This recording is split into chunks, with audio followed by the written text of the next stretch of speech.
আল মুলকু ইয়াওমাইযিনিল হাক্কু লির-রাহমান, সেদিনে রাজত্ব হবে কেবলমাত্র রহমানের। অর্থাৎ যেসব কৃত্রিম বাদশাহী দেখে তোমাদের চোখে ধাঁধা লেগে গিয়েছে, তোমাদেরকে দুনিয়ার বাদশাহী দেখে তোমরা ধোঁকায় পড়ে গিয়েছো, এসব বাদশাহী কিছুই টিকবে না সেদিন। সেদিন শুধু বাদশাহী থাকবে একমাত্র আল্লাহ পাকের। কার থাকবে বাদশাহী? যারা বলেন কার?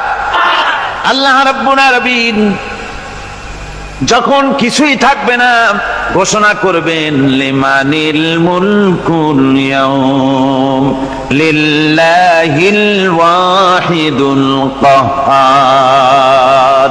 আজকে কার রাজত্ব? চারিদিক থেকে আওয়াজ আসতে থাকবে, পরাক্রমশালী আল্লাহ রাব্বুল আলামিনের রাজত্ব আর কারো নয়। হাদিস শরীফে এসেছে, বুখারী মুসলিম শরীফের হাদিসে এসেছে, আল্লাহর নবী বলেন আল্লাহ রাব্বুল আলামিন তখন তার এক হাতে আকাশ মণ্ডলীকে ধারণ করবেন, আর এক হাতে জমিনকে ধারণ করবেন। আকাশ মণ্ডলী এক হাতে, জমিন এক হাতে।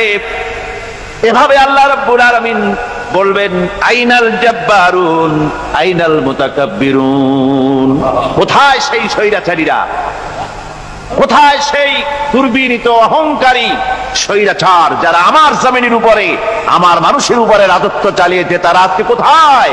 কোথায় সেই অহংকারীরা?